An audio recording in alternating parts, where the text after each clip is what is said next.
We actually have another guest ready to come in right Oh, now. we do? All right, very good. I want you to try and pronounce his name, though, Bull, because I'm not going to do it. Our guest? Shehan. I mean, be a professional. Shehan Jeyarajah. Did I say it right? You got it. You got it. Shehan, how are you, man? Thank you for joining us.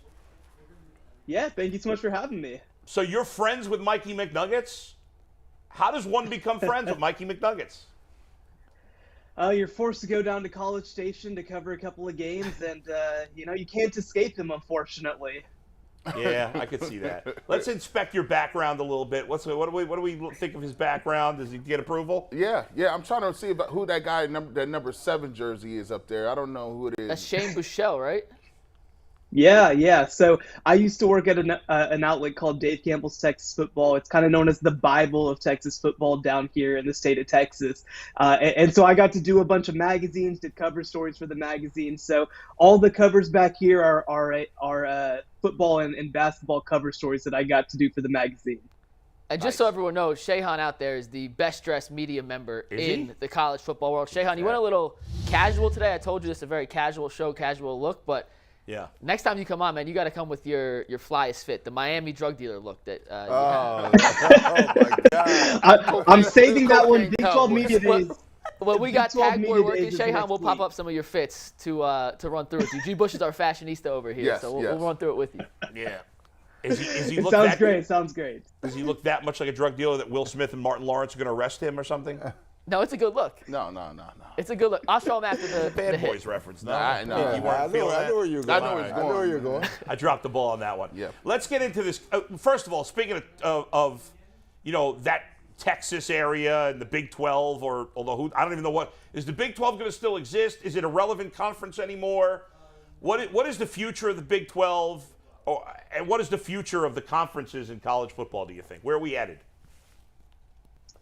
Yeah, I think right now we're obviously in a very tenuous position, right? I think that at this moment, right, the Pac-12 is entering this negotiation window with Fox and ESPN, and I think a lot of that is going to spell the future for the Pac-12, right? Because, look, if the numbers are great, then things are going to be easy, right? I think then the Pac-12 kind of stays together and tries to go at it long term. The ACC also sounds like they're trying to get in on this discussion, trying to create some sort of new alliance now that the Big Ten has kind of stabbed them in the back in some ways to try to increase the revenue for both of these leagues. There's no other way to describe it. We don't. First of all, my friend, we don't stab. They shank. We take what we want. Yeah, they shanked him right in the eye. Well, whatever you want to call it. I'm a Buckeye, so I think like it. We don't Yeah. hoodwink people. We just take what we want.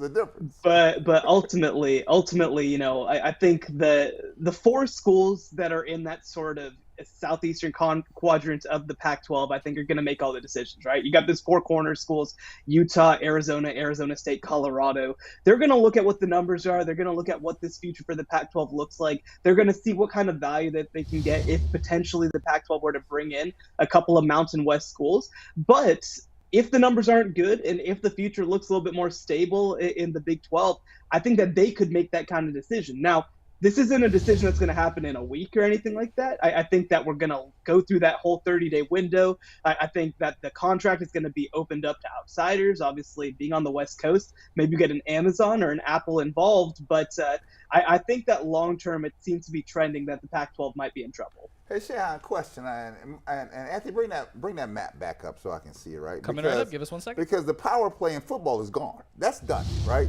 This is now looking to me more like a basketball conference because you have second-tier football programs here. That's not a money-making thing now, right? If you're talking about aligning with the ACC too, it's all basketball now. That's where the money is. It's not in football anymore, unless I'm reading the tea leaves wrong here. Because nothing I'm seeing on there is scary to any of those 2 conferences, the Big Ten or the SEC. None of them. Maybe None of Oregon. What's left over. That's it. You're not hyped for the UCF Washington football game? Are you kidding me? No, I'm not. Well, I think that what ends up happening, right, because football is the moneymaker across sports, across levels, and it really does define in so many ways what happens everywhere else, even though basketball obviously is such a powerful sport. I think that right now what the pathway looks like for everybody else is the SEC and Big Ten are going to be doing something that nobody else can match. There's no super conference you can form to match up with it. There's nothing you can do from a revenue perspective to actually compete with those two leagues. But I think that the goal is here, if you're the Big 12, if you're the ACC, if you're the Pac-12, try to be number 3. There's still going to be, I think, value there. It's not going to be anywhere near the value of those top leagues. But, I think you still can do better financially than what you do right now, potentially. You're in the $60 million range, potentially, instead of in the 30s or the 20s, which looks like where it might be heading. So I think that obviously a big part of this, too, is going to be access to the playoff and access to national stuff and access to any sort of postseason. And if there's any pathway left there, I think that does put whatever the third best conference is in a good position to still be competitive. But, I think you're right, too. The Big 12, I think, adding these 4 new schools that they just added, 4 pretty powerful basketball brands to go along with, obviously, the last 2 national champions in Baylor and Kansas, a lot of other schools that take basketball seriously. And imagine if you do add Utah and Arizona and Colorado to that group. It's a tremendous basketball conference. Shehan, let me speak with you. Let me get my crystal ball back out here. I'm looking at it, and there is a way that they can come back and they can, Ohio State and Michigan, all those guys, SEC, Big Ten, Alabama, they run a hard game. But I'll tell you this: to beat one of the big dogs, you got to go up top. So what if the Pac-12 says, all right, Pac-12, Big 12, we get together and here's ACC. And ACC. Clemson. And what we do is we say, we are the others. And in our others, we are going to say we are leaving the NCAA. You can let them play for the championship, but if you want to play football over here, we actually pay players. We're going to pay you, and we're going to pay you. It ain't got to be you get NIL. We can pay you on top of that, and we're going to cut that deal. So we'll move. We're no longer part of the NCAA. And if you do that, what you can then do is say, oh, wow, well, now you get top-rated quarterbacks. Now you get people that weren't usually want to go to Arizona or Baylor, all that good stuff. You're going to get $100,000 a year, and that's for everybody. And the NIL money, guess what? The top players can get that on top of that. I guarantee you, if the Pac-12 and the Big 12 are looking, you can compete then, because guess what? That money going to talk. And they could have Clemson, to back up his point, they could have Clemson, they could have Baylor, Oregon. What if they're paying, they get Notre Dame? What if Notre Dame's already in the ACC for basketball? That's how you do it. So here's the one thing that I'll say, right, is that I was talking to a player kind of activist, and one thing that he said is that historically, the biggest thing that's driven change in college athletics is competition, right? Doing things for the best for the kids, doing things that's best for the sport, that's not really what ultimately ends up making decisions. So here's the issue, is that I think that we're probably heading in a direction sort of like that.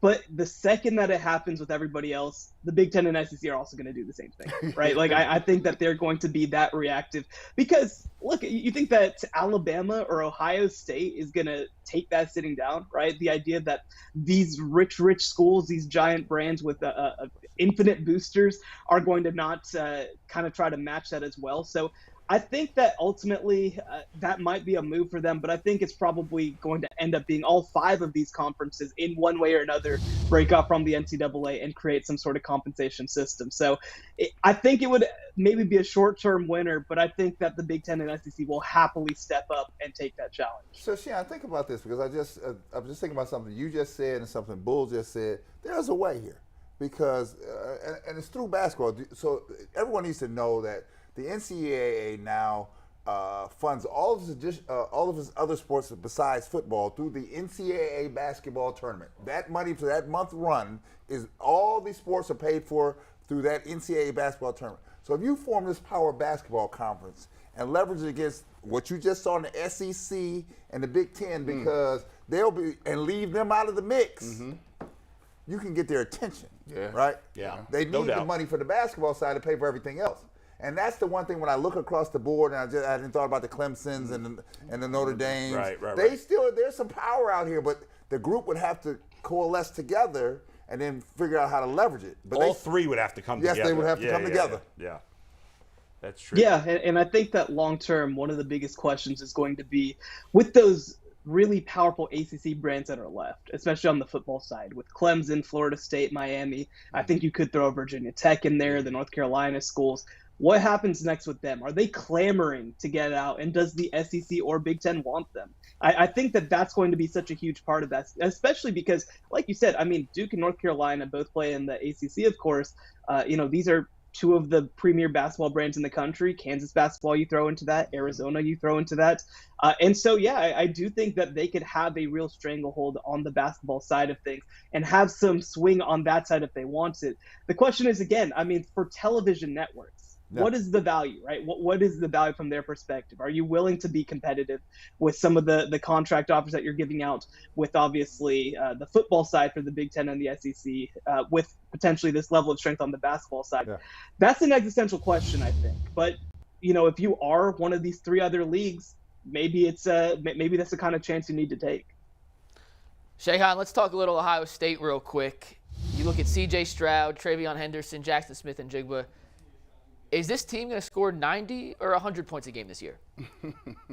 They're going to score a lot, no doubt about it. And I think that, when I look at the state of college football right now, anything other than an Alabama-Ohio State national title game would be a real shock to me. I think that these two teams are a head and shoulders better than everybody else. You mentioned, obviously, all those playmakers on the offensive side of the ball. This is going to be one of the best offenses we've seen in a while. All three of those guys, Travion Henderson will be back for another year, but all three of these guys are going to be first-round picks at some point in the NFL draft. They've got a great offensive line. The big question comes on the defensive side of the ball. They bring in defensive coordinator Jim Knowles from Oklahoma State, who coordinated one of the 5 best defenses in the country last year. So if he can get things up to speed quickly, and he is a master of adjustments, he's a master of fitting his personnel, I think that Ohio State has a chance to have one of its best teams ever. It's high praise because they've been pretty darn good in the past. Shehan, is any coach in the country who hasn't won a national championship yet under more pressure this year than Ryan Day is? No, I mean, I think that this is going to be in some ways a make or break season for him. Obviously, look, he's been so successful. It's not like he's going to get fired or anything like that. But I think that this is sort of the moment where he needs to take that next step and win that national championship. Because right now, I mean, look, he had 2 years of Justin Fields where they went to the playoff both years. They played a national championship game. But last year was a disappointment. There's no way about it, right? I mean, to get run over the way that they did in the game, the way that obviously they only ended up in the Rose Bowl and missed the playoff, I think that's a disappointment. And to come back this upcoming year, right, you've got the best wide receiver in the country in Jackson Smith and Jigba. You've got the potential #1 overall pick in C.J. Stroud. You've got so much talent on both sides of the ball. This is kind of the moment that you need to say, hey, look, obviously things have progressed since Urban Meyer's, and obviously Ohio State's in a great position to be nationally competitive, but you have to win the big one, right? I mean, for so long, Ohio State was a school that was right there on the cusp of things and struggled to win the big one. I think this is the moment where it needs to happen. Well, I want to talk really quickly. There's a couple of teams I'm always disappointed in. Michigan just got around to being back good, right? But the way the Miami program is looking, it's looking horrible. Florida State hasn't looked good at all. But the team I'm most disappointed in overall is Texas.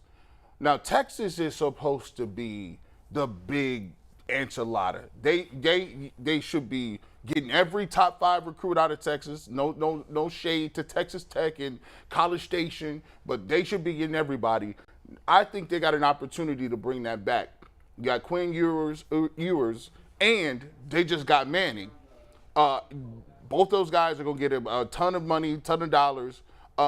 Does one of those quarterbacks, first of all, who's going to start this year, right? And then does one of those quarterbacks actually lead Texas back to becoming a power, especially moving into the SEC? I think they've done so many things right off the field, right? Quinn Ewers coming in, of course. Obviously, there was so much talk about him when he transferred from Ohio State. And since they got Arch Manning, they've actually got 10 commits, 2 5-stars. They're up to the #3 or #2 class in the country right now. So there's a lot of excitement around the program. I think that Arch Manning and Quinn Ewers both kind of give Steve Sarkisian a fresh slate. But here's the one thing that I'll say, right? All this sounds nice because you can forget that they went 5-7 last year. And ultimately, if they don't manage to capitalize on what they're supposed to do this upcoming year, I mean, they're the favorites to win the Big 12 after missing a bowl game last year, right? The expectations are going to be off the charts. And ultimately Steve Sarkisian has not coached a team in his 7 seasons that's finished with fewer than 4 wins or 4 losses, excuse me. So this is a team that I think needs to have a breakout moment. They need to push for 10 wins because ultimately, if you do all this stuff right off the field and don't have results, I don't think this stuff keeps going on. Shehan, excellent insight. We appreciate the time. Next time we want some dirt on Mikey McNuggets. We'll have more time for that. We appreciate you taking the time. We'll talk to you again. Thank you. Have a good one, Shehan. Thank you so much for having me. You got it.